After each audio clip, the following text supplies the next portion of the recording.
Ito ang bahay na pinaghirapan ni Beljun ay ng kanyang asawa, Carlo Loan.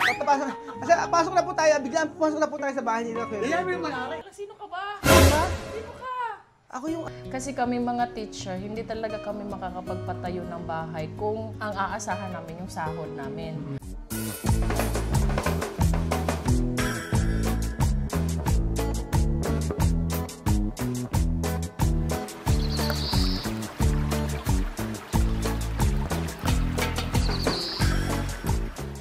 Welcome to Bicol City. Bicol City ba?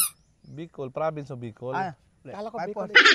Yan, tama. Bienvenido, Bicolandia! Yan, tama. Magandang araw po sa inyo lahat mga amigo. Nandito po tayo sa may Bicol at for today's video. Nako, masasaksihan nyo po ang isang house tour. House tour po na bahay ni Kuya Beljun. So ito po ang inaantay ko talaga makapag-house tour ako sa bahay ni Kuya Beljun. Walang ano yan, bigla ang house tour mga amigo kasi walang kaayos-ayos sa bahay niya. Basta, Biglang kasi kinakayos. Oo, ninayos, basta diretso lang. So, nandito tayo, ang ganda. Ang bahay ni Kuya Beljun ay malapit sa airport. Totoo ba, Kuya Beljun? Dyan, si Dolo. Oo. Tapos, kasi sinasabi mo maraming pagka... Alam dito, nung nagpunta ako dito sa Bicol, abay nakita ko yung mga halaman dito eh. Kapag daki tumutubo lang sa mga kalsada. Gaya ng Birds of Paradise. Kagaya ng Birds of Paradise, tingnan nyo. Diyan lang sa kalsada lang, pwedeng kumuha, may mga fern. Samantalang sa atin binibili. O asan yung sinasabi mo Kuya Beljun na kinakain? Ito sa Bicol Express. Asan kinakain sa Bicol Express? Bilak natin crepes yan, ang bunga niyan. Asan? Ito, nuts. Ito yun. Ito parang siyang bitsuelas. Yan. Parang bitsuelas. Kinakain to. Yung bunga niya. Yung bunga lang. Yung beans. Ano tawag dito? Sa Kajos. Kajos. Ito ang kajos. Sa Bicol, kanyos. Kanyo. So, ito yan. Yung Yung buto lang. Yung buto. Pero pag to, pag hindi pa to, bago pa lang to, mura pa lang. Pero kinakain to. Ganyan, pwede mo siyang gulayin. Tapos ito pa yung sinasabi ni Beljun, lubi-lubi. Ito yung lubi-lubi. Marami dito. Pagtanim ka, Ito ang lubi-lubi na ginagataan. Ito. Ito ang kung marunong ka maglubi-lubi. lubi-lubi. Pebrero. ito ang kinakain yan. Abril, Mayo. Yung Agosto, Septembre, Oktobre. Ganyan ba? Disyembre. Lubi-lubi. Yan. Ito yung kinakain. Ito yung kinakain. Ito yung lubi-lubi. Ah. Ito. Lubi-lubi rin. Oo, kinukuha dyan ito. Tapos ginagataan nila. Sa Africa, mas malaki dyan. Oh, ang lasa nito parang siyang lasa. Ayun, nakita mo yung lubi-lubi gano'n, parang sa Africa, mas malaki pa din. Oo, yung ganun lubi-lubi. Welcome to Kuya Beljun's Casa. Ito ang bahay na pinaghirapan ni Beljun ay ng kanyang asawa, Carlo Loan. Totoo ba, Kuya Beljun? Yes, totoo po yun. Etong bahay na to ay pinaghirapan ng asawa Kasi niya, walang Carlo pera. Loan. Kasi yung bahay ni Kuya Beljun talaga, meron siya talagang bahay. Kaso, ikwento mo nangyari. Wala na, binenta ko na sa kapatid. Binenta niya sa kapatid. Actually, Ano? bahay lang yun na Nirenovate. yan, gano'n. Nirenovate. Oo. Pero ito, katas ba ng Africa o katas ng paglo-loan? Katas ng loan in Africa. Oo, pinagbinix. Actually, ang pinunta namin dito, ito kagaya nito. Yung mga halaman na to, ayan. Iuwi namin isa-isa yan para sa resort, yung mga halaman na to.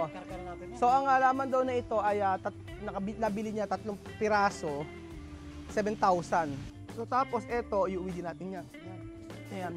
Yung asawa ni Beljun ang nag-aalaga ng mga halaman na ito. So, dito, ayan, iuwi natin yan. Ayan, nagbigay siya ng mga ganito. Tapos sabi nilang ganon, yung halaman daw na ito ay dito lang tumutubo sa mga Dito nung wala ka malalalang. nito, dito ferns. Ayan, mga ganyan. Bird's nest. So, dito muna tayo sa likod ng bahay nila Kuya Beljun. Grabe Tabi-tabi po, Grabe anaw nila Kuya Beljun, no? Pakita mo kayo muna kasi. kami dito. Ayan, ba't di mo tinatanggal yung anahon nyo? Hindi, pinuputulan lang yan, pinuputulan. Pinuputulan lang. Tapos tapos kung makita mo yung bakod namin, sira-sira na kasi wala pang budget. Ano na? Yung namin, bakod namin. Wala Wala ko sabihin. Ano ba? Nag-ipon ako ng pera para makapagawa ng bakod. Paano ka mag-iipon? Paano bilhin mo sapatos? Ano? Paano bilhin mo sapatos? Yung mga sapatos, bigay ng mga Hindi, subscriber. Beljun, bili ka ng binindamit tsaka sapatos. Paano ka Wala makakaipon? nga yung Hindi totoo. Inuubos mo yung pera mo sa kabibili ng mga sapatos. Binubuisit magang-maga binabatrip. At ito po ang sasakyan ni Kuya Beljun. Hindi sa akin yan. Hindi pala kaya Den pala. And then, Pasok na po tayo, biglang pumasok na po tayo sa bahay nila Kuya Yan mo Beljun. yung may-ari. Ito na may-ari. Ano na po yung may-ari? Kamusta naman ang pag-i-stay niyo dito sa bahay namin? Teka lang, sino ka ba? Di ba? Ako yung Yung, inakilala mo kagabi. Hunyango. Ay, Bardagulan pala to. Ganun pala. Nasa peg tayo lang, Bardagulan dito. Kumusta naman? Okay lang. Ano ko, may inulit kayo, hindi nagpantigan lang. Okay lang! Hindi, may sinabi ka, sabi mo, hunyango eh. Kunyango nga. Ang perfect. Ang perfect mo. Saan ang derma mo? Ay, joke. Nananakit. So, joke lang. Joke lang. Alam mo, meron ako ipapayo sa'yo sa mga, meron ako kilalang dermatologist. Doon natin, joke lang. Close naman tayo, di ba? Kahit nagaganya na kami, basta sa bunganga namin, pero love namin na Mag-confirm ka sa akin mamaya yung out, Oo. yung vlog ko. Pero totoo, wala kang ka-idea Wala. na pinaparang ka namin. Oo, wala. But totoong nag-ayos ka ng maleta? Oo! No, nag-ayos ka ng maleta na talagang alam mo uuwi ka na ng Nueva Ecija. Naku, ano ba 'yun? Yun talaga pangarap ko kasi mag-celebrate ng Birthday. birthday sa Casaguinana. Kaso para na-disappoint ka pa. Ay, hindi sila pala. Sa bahay sila pala pumunta dito, mag-aasikaso pa ako, ganyan. Sa iyo. Mas gusto lumipat, pumunta sa Casaguinana. Excited. Ayusin niya yung kanyang maleta. Para, iba yung auraan mo dito, Mare, oh. Ano? Pangit pa ako dyan. Hindi. Maganda na to. Ano na? Pangit pa ako dyan, maganda na to. Parehas lang, Mare. Is this Ano? the same? Maganda pangit. Ano? Maganda pangit. Mabait ka. Mabait ka. Binubuli dahil sa... Ano? Ay, Akala ko ba house tour to? halika muna dito. May pakikita ko sa'yo, Mare. Ah. Sino dito? Sino? Sino ang Sino? ano? Lola, nanay, ano? Wala ba? Wala! Walang laman yan! Galing yan sa tiwi. Ano yun? Oo, yung paggawaan ng pat. Grabe, ang ganda mo rito, oh. Oh, buntis ako dyan kay Bella. Ano? Oh, buntis ako kay Ano Bella. rito? Ba't parang hindi ka stress dito? Bakit ngayon ba mukhang stress? Ano? Syempre hindi. Kagabi, okay naman eh. Siyempre ka ba na ano? Ito, actually, naka-reserve to para sa'yo. Ano ba Kasi to? maliit din naman eh. Kasya ba ikaw? Saan ba? Dito. Dito, sabihin mo na diretso, pag pumanaw, ilalagay dito, aabuhin. Oo. Okay na, masaya ka na. Oo. Ang perfect talaga. Sino yung derma mo? Ipapakilala ka sa derma ko. Bilisan mo na! Bakit kailangan yung mag-CCTV? Eh kasi nga, wala. Kami lang na Eman dito. Oo. For safety, para na-check din ni Beljun, yung, syempre, yung kami, na pamilya niya. Para nakikita niya kung anong ginagawa namin. Ganyan. Kasi may issue, no? Wala. Wala? O, totoo? Oo. Ay, wala na. Huwag mong iano yun. Hindi, siyempre hindi. Tayo lang kakalunod. Okay. Halika rito. Murahin talaga kita dito. Alam mo na. O, ang ganda talaga. Tapos ito ang tinatawag na may alikabok ilaw. Oo. Di ba? Kasi Agiw. Agiw Ganyan. ilaw. Yan tinatawag kasi yung mga agiw Meron niya. ba yun? Ayun, bago ngayon. Meron ba kayo niyan? Ay, wala. Oh, Ay, kaya. wala. Tapos yung plato nila tingin napakasosyal. Nang dumating ka kami kagabi, nakaayos yan. Nagpakitang gilas siya. Oy, ganyan. Anytime eka na may mag-aano, nakaganyan siyang ganyan, nakaganyan siya. Ayan, nakaganyan siya. Tapos, ayan, nagpakitang gilas siya, naglalagay siya ng mga halaman ng ganyan. Uy, dati naman na yan dyan. Malay ko bang pupunta kayo dito? Saan na? Eh di sana nag-floor wax ako. Anong floor wax? Kasi tayo, tas magkakaroon tayo ng biglaang ano. Uy. Asan yung ilaw sa part na to? Puro basura lang. Asan yung part na ilaw na to? Ayan, may ilaw dito. Ayan, yan. Ayun. O, yan. Tapos, ay, napakasosyal ng rep nila. Grabe, oh. O, pakasosyal. Grabe. Ano to? Ano to? Sa ubo. Kay Eman. Pampakapit. Anong pampakapit? Di, mali ka naman ang basa. Pampatigas. Pampatigas. Oo. Ang daming laman! Ano naman? Ano ba yan? Wala ngang laman. Okay. Kailangan natin dito mag-general cleaning with Clorox. Oo. Ano? Oh, yun na yung Malinis naman to Malinis- bago kayo malinis- dumating. Sabihin, nang dumating ka, nagkadumi ka. Oo. Tapos, papasukin pa ba natin yung kwarto yung amoy, ano? Wag na. Amoy ano? Amoy sa Colgate? Amoy Sunrox, hindi amoy. Papasukin pa ba natin? Pwede naman. Pwede naman, ang Sige. ganda ng kwarto kasi nila. Hindi. Actually, kagabi, hindi sila natulog dito. Sabi nila, dahil daw mabait sila, dito kayo matutulog. Ay, pang-prinsesa yung kama nila. Pambihira. Ay! Ngayon lang ako nakakita ng ganitong klaseng nebulizer. Ano yung ganon? Isaksak ko. Ganunin mo. Pamplansya yan! Eto yung sikreto mo, no? Oo. Sa umaga, Pinapausukan. Pinapausukan. Oo. Kaya pag kaya rin pausukan, bigla may lumulubong unti-unti. Tinapa. Ay, tinapa. Aray ko! Aray ko! Sobra naman. Wag mo nang ganyanin. Kung alin yung pangit, yun naman sa kang ano. Doon sa ano lang. Sa part na maganda. Wala. Dito. Ayan, dito sa part na maganda dito. Oh, Ayan, dito. wala. Dito kayo sa ayan, sa part na maganda ganito. Ayan, sa part na maganda. So,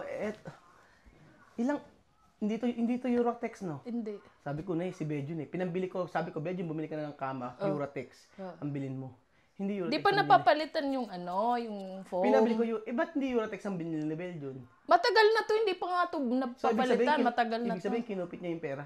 Malay ko sa inyo na may ganun. Kahit hindi ka si Bejun, next pagka time- binigyan mo ng 50,000, gagamitin 10,000 eh. Kaya hindi mapagkakatiwala sa... Bejun, halika rito! Grabe ka naman sa asawa ko. Di naman ganun yun. Totoo? Oo. O, yun ang di mo alam. Jose? Totoo, ano? Di ba? Ayaw na lang niya mag-talk. Ay, nalang yung mag-talk kasi alam niyo saan katotohanan. Hindi, ayan. O, ayan yung baong bahay ni Teacher Den. Disclaimer po ito. So, isa ngayong nakita mo ng bahay namin, anong masasabi mo? Ano? Na makita ko, kailangan ng total renovation. Oo, kailangan total renovation. So, ang gagawin ko, yung sinasahod ni Bedwin sa construction, hindi ko bibigay sa kanya. Tatago ko lahat yun. Ito ay pagpapagawa ng bahay nyo. Ganun ba? Oo. Kasi pagka binigay ko sa kanya yung pera, sigurado, magagastos niya sa pambiling damit niya at sapatos. Ay, minulugar mo yan. Bakit? Di naman niya sinunod ang vlog natin eh. Kaya okay lang. Oo. Pinakamaganda ganun. Yung sinasahod niya, manti, itago na itago. Halimbawa, sumawa sa 1 taon. Ano? 2 kekere 1 plus. Yun. Marami na semento yun, tsaka hollow blocks. Buo na yan. Oo. Ewan ko lang sa 1 taon kung di yan matapos. Buo na yan. Lilipad ang aming team para wasakin ito. At ayusin. Talaga ba? Kailangan. Basta hindi ko Totoo bibigay. ba yan? Hindi ko bibigay yung sahod niya ayaw sa gusto niya. Kasi ikaw pa lang nag-loan dito. Meron siyang ano ambag niya rito? Bukod sa bukod sa chicharap, Yung pang-araw-araw namin na gastos. yun ang binibigay, inaano niya. Yung sinasahod niya, yun yung ginagamit namin ni Emma na pang-araw-araw namin na gastos. Sobrang laki naman, Mare. Hindi, may kotse pa kami, di ba? Binabayaran Before, namin. pero ngayon wala na, Mare. Dati yun. Dati yun. Oo. Ngayon, unti na lang. Kulang nga. Tumigil. Sa social media tayo. Oo nga. I-edit mo na lang. Alang edit ko. Yun na yun. Bahala ka dyan. Ay, pumasok na si Marvin. Ibig sabihin, umalis na tayo. Salamat po mga amigo. At ito po ang house tour. Ay, may 3 minutes pa. So, ayun mga kababayan ko, mga amigo. Ito po ang bahay ang simpleng bahay ni Ate Dem. Hindi naman importante kung maganda o pangit o maganda ang iyong bahay. Ang mahalaga po ay yung tao na nakatira. Tandaan nyo, aanin nyo ang bahay na maganda kung ang nakatira naman ay Ano? Ayusin mo. Wago. Mabuti pa ang simpleng bahay nakatira ay unggoy. Wala rin. Wala rin, pangit. Oo nga. Tatanong ko sa'yo, ano ang masasabi, ano lang ang maipapayo mo sa mga iba na kagaya mong teacher na walang bahay, ano ba nila mag-loan? Ano ba ang pinakamaganda? Ano maipapayo mo sa kanila para makapagpatayo ng bahay? Kasi kami mga teacher, hindi talaga kami makakapagpatayo ng bahay kung ang aasahan namin yung sahod namin. Kasi sakto lang kasi yun sa pang araw-araw namin na gastos, lalo kung may pinag-aaral, may anak, ganyan. Ayun, talagang maglo-loan ka. Ngayon, nagasgasan ba yung kamay mo? Nangati. Tapos yun, magtitake ka talaga ng risk. Basta, importante is may support din sa'yo. Yung asawa yung mo. partner mo. Ay, paano kung walang partner? Huwag ka na mag-loan. Depende sa'yo. Basta marunong ka mag-budget. Mag-budget? Oo, yun. Okay na ba malaman ang sahod ng teacher ngayon? Depende. Depende sa... Pero maabot naman na siya ng mga 30. Oo. Okay na rin pala. No? So, pero kasi ang teacher, alam niyo, ang teacher ang pinakamahirap na, na profession. Kasi hindi lang naman magtuturo kayo eh. Kailangan sa pagtuturo mo, nandun yung puso mo eh. Di ba? Sabi nga yung doktor daw, sasabihin mo lang kung may sakit o yung findings, kung ano yung ganyan. Pero yung pagtuturo, emotionally dapat prepare ka. Tapos Yes. yung physically Oo, okay ka, oo. 'di ba? Dumarating ba Kasi sa time na gano'n ka? Na parang ay ayoko na maging teacher, napapagod na ako. Meron naman din. Yung may panahon na, naku, ayoko na kasi sa panahon ngayon, ang hirap na magdisiplina ng mga bata. Hindi, kasi bawal nang mamalo, bawal nang mag-touch, ganyan. So, yun ang mahirap kasi. Pero kung magtuturo ka lang na maayos naman yung mga, walang problema yun. Wala kayang-kaya. Pero ang tinuturoan mo ay Kinder. So Oo. Kaya, medyo mahirap pa. Ano? mahirap sa attitude nila kasi kailangan mo makisabayan sa kanila kung paano sila maging active. Active ka din dapat. Kaya araw-araw active talaga. Ang ano ka, 'di ba, ang nanay mo teacher? Oo. Ang kapatid mo teacher din. Oo, lahat kayo kami. teacher, lahat sila teachers. So talagang sa dugo nila nananatili magiging teacher. Pero ikaw, yung pag napapagod ka, hindi ka ba naman nagsisi na ikaw sabi mo ay dapat hindi na tong kinuha Ay, kong profession? hindi. Masaya ako na teacher ako. Ang masa ka ng teacher. Hindi ko naman nakita yung sarili ko sa ibang profesyon. Wala akong winish na Yun. gusto ko din maging doktor. Ayun ang Hindi. gusto nila. Wala. Pero kung may opportunity na ang galing ni Densa sa magturo. Merong kumuha sa iyo sa abroad at ikaw ay magiging teacher. Papayag ka ba? Ang sa akin lang, gusto ko palaging kasama ko yung pamilya ko. Pamilya mo. Oo, yun ang priority ko. Hindi ko kayang mabuhay nang wala yung anak ko. Tapos si Beljun, kaya ko naman din. Seryoso na usapan. Patapos na Ay, oo. Si Beljun kasi nandyan lang naman Bahala din. na sa buhay niya, gano'n. Hindi naman gano'n. Kundi gusto ko talaga, hindi naman forever na hiwalay kami ng asawa ko. Ayoko na gano'n. Ano pa ang inihiling mo bilang isang teacher? Gusto ko, ma-promote pa. Ma-promote pa? Kasi di ba nagmamaster talaga? Oo. Gusto kong mag-master teacher. Yun ang pangarap ko. Master Hindi yung teacher. ibang profession, kundi ma-improve lang din yung... Yung ano mo. Oo. So, pangarap mo ba yung maging principal? Ay, hindi. Hindi ko pinangarap. Ayaw maging principal. Bakit? Gusto ko classroom teacher lang talaga. Ganun. Nakikihalubilo ako sa mga bata kasi nakakabata. Ang teacher ba dumarating sa point na iisipin sa gabi, tama ba yung itinuro ko o may mali? Dumarating sa point yung gano'n, may napapaisip ka. Meron ba ako nasabi ngayong araw na itinuro na mali? Kasi gano'n, wala naman. Sa akin wala naman kasi sa tagal ko naman ang nagtuturo. Kumbaga inaaral 16. talaga kasi yun. Oo. Parang wala namang gano'n. Sige. Kumbaga kung ano yung tinuturo mo, yun yung inaral mo nung nakaraang gabi, gano'n. Ngayon kasi, parang andali na lang sa amin. Kasi paulit-ulit Kasi ang lang mga naman, teacher, taon-taon ang mga ganun. teacher kasi ini-inject nila yung kumbaga ang teacher ang nag-i-inject sa bata kung ano ang tama at mali. Kasi hindi lang naman yung sa kasi ako hanggang ngayon naiisip ko pa yung mga teacher ko before na may mga ay parang mali yung tinuro sa amin. Hindi yung subject kung hindi yung the values, yung attitude. Parang dati ganyan yung ginawa sa akin, mali pala yun. Kasi I remember ng time ng elementary ako, ang teacher ko, inumpog ako sa blackboard. Ay, mali yun.